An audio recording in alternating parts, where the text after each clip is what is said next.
Hi, everybody. I'm Ezra Sipes, the second generation from Summerhill Pyramid Winery. And I am Michael Alexander. I'm the winemaker here at Summerhill Pyramid Winery. And what are we drinking today, Michael? Today we're going to open our 2018 Summerhill Vineyard Pinot Noir. You've already poured me a glass. Thank you. We're both at the winery, by the way, but I'm in the dining room. I figured I couldn't pass up this beautiful view. Yeah, we're socially distant from each other, tasting wine on Zoom. And this is a kind of a special wine for you and me because there's like a story behind this one.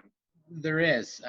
What's really cool about this wine to start is that it's British Columbia's first biodynamic red, which is, I think, a cool place to start since there's really nothing else like this in the province. I remember the date, even. It was January 2nd, 2019. We were recovering from New Year's Eve. And I came in that morning, and I think you were like the only one in the cellar working. I was, yeah.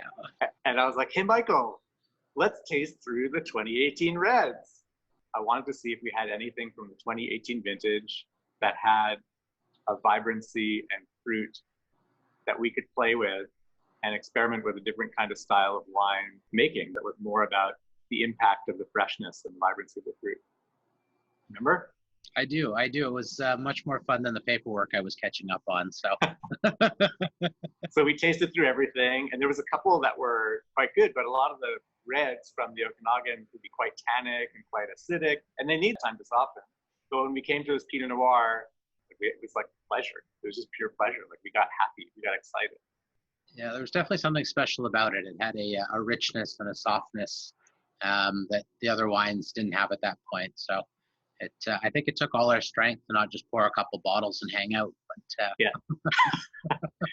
it just happened to be the Pinot Noir from our own vineyard at Summerhill, and it was the one that we hadn't done anything to. It was like the most minimal intervention wine. There was no yeast, there was nothing added to it. It had been fermented in those 10,000 liter oak foudres that we have.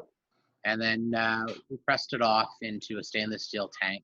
And in 2018 or 2019, I should say, it got cold, and so MLF stopped. We had to wait for it to warm up a little bit for MLF to finish off, and then literally the day it was done, we got it into bottles. So we bottled it as young as we possibly could to keep that freshness and that brightness and that excitement to it. Yeah, I think it was early March or something like that. Yeah, and it did change actually quite a bit in those couple of months, and it's changed more.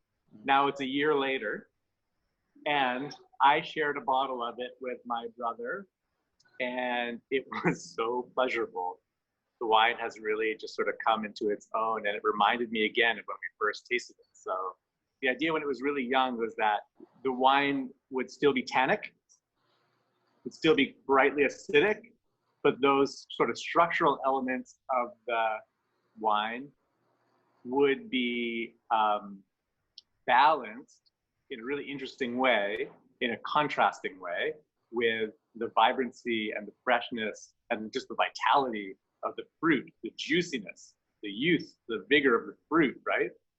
Now it's a little bit kind of past that point. It is starting to actually kind of mellow out a little bit. That year in bottle has definitely softened things. It's integrated the acid and the tannin a little bit more. Mm-hmm. I'm actually finding the fruits much more pronounced than when we first bottled it. Mm-hmm. Yeah, Pinot's such a funny grape. It has all those earthy characters too.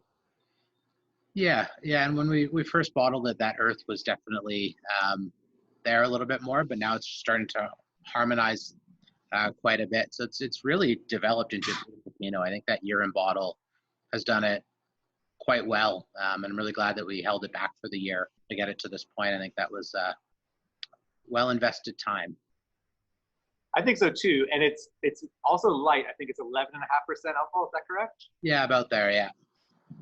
So it's a nice, light, fresh, juicy, really fun, really interesting wine. And the cool thing about biodynamic wine is the goal is to make wine that is totally unique, that doesn't taste like any other wine in the world.